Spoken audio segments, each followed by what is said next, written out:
Never miss अ prediction videos. Channel subscribe करके bell icon press करें and stay updated for latest videos. Shri स्वयं सुकृतिनां भवने सलक्ष्मी पापात्मनां कृतियां हृदयेषु बुद्धे प्रदाशतां मुदयः प्रवसजां तां ब्रह्मदास परिपालय देहि विद्वाम्।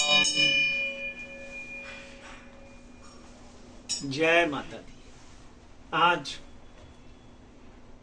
नवरात्रों का 5वां दिन है और इस 5वें दिन में माता के स्कंद रूप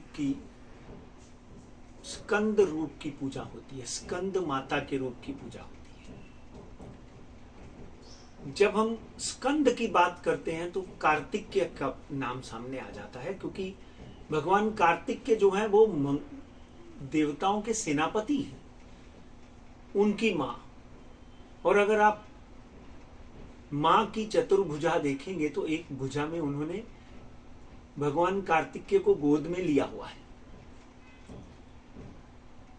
और कार्तिकेय भगवान को साउथ में मुरुगुम भी बोलते हैं और सुब्रमण्यम स्वामी भी बोलते हैं।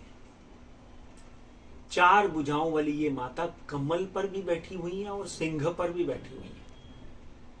कमल पर बैठी हुई कमलासनी कहते हैं और सिंह पर बैठी हुई माता को सिंहासनी कहते हैं।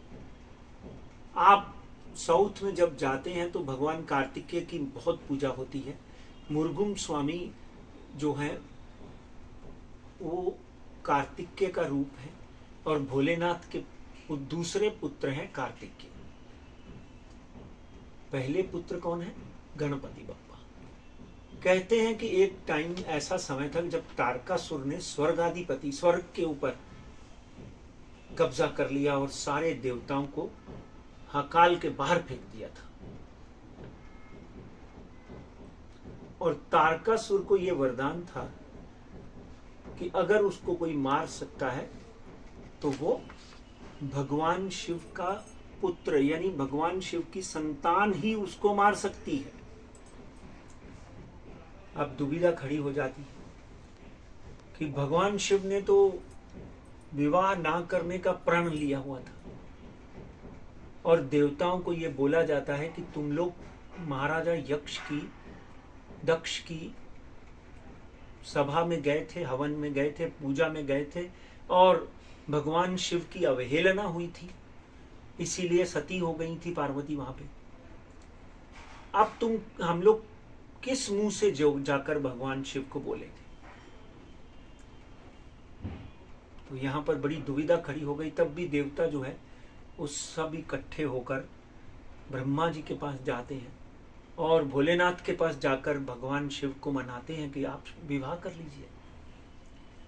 विवाह करने के उपरांत उनको बच्चा होगा।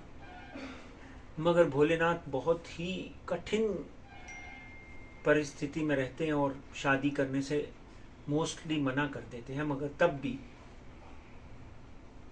देवताओं के हित के लिए उनको मानना पड़ता है, नहीं तो यहां पर अकाल पड़ जाता है। तारकासुर जो है रोज देवताओं के वध करता था। फिर उन्होंने वाणी और सिद्धि की देवी मां स्कंद माता से पार्वती का 5वां रूप, जिनसे उन्होंने शादी की। शादी करने के बाद जो उनको पुत्र की प्राप्ति हुई उसका नाम था कार्तिकेय।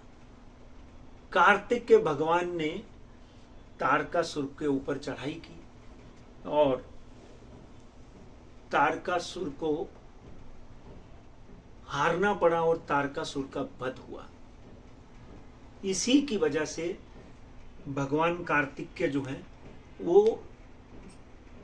देवताओं के सेनापति माने जाते हैं। मंगल इनका एक्चुअली अधिपति माना जाता है, मगर इस बार जो है बुध अधिपति है। आज की देवी 5वीं देवी मां स्कंद माता का जो है वो बुध है। और आज जो है भक्त विशुद्धि चक्र अनहत चक्र था जो छाती के बीच में की जगह पे होता है। ये विशुद्धि चक्र है जो कंठ में होता है, ये एरिया में। विशुद्धि चक्र को जब हम भक्त जागृत करता है, कहते हैं मां स्कंद माता की पूजा करने मात्र से भी वो जागृत हो जाता है। विशुद्धि चक्र का मतलब है कि जब आपने विशुद्धि चक्र को जागृत कर लिया तो वाणी और कंठ से निकली हुई कोई भी वाणी वो सिद्ध हो जाती है। पूरे संसार में आप वाणी के लिए जाने जा सकते हैं। इसलिए सिद्धियों को, रिद्धियों को पाने के लिए वाणी की आवश्यकता होती है। कहते हैं किसी की वाणी कर्कश है तो उसको कभी ना कभी बड़ा नुकसान झेलना पड़ता है। मधुर वाणी के लिए मां स्कंद माता की आराधना करें। ओम देवी स्कंद माताय नमः, इस मंत्र का उपयोग करें। देवी स्कंद माता को और उनके पुत्र कार्तिकेय को प्रणाम करते हुए आज 5वें दिन में मैं आपसे इजाजत चाहता हूं। जय कारा शेरा मलीदा। बोल सांचे दरबार।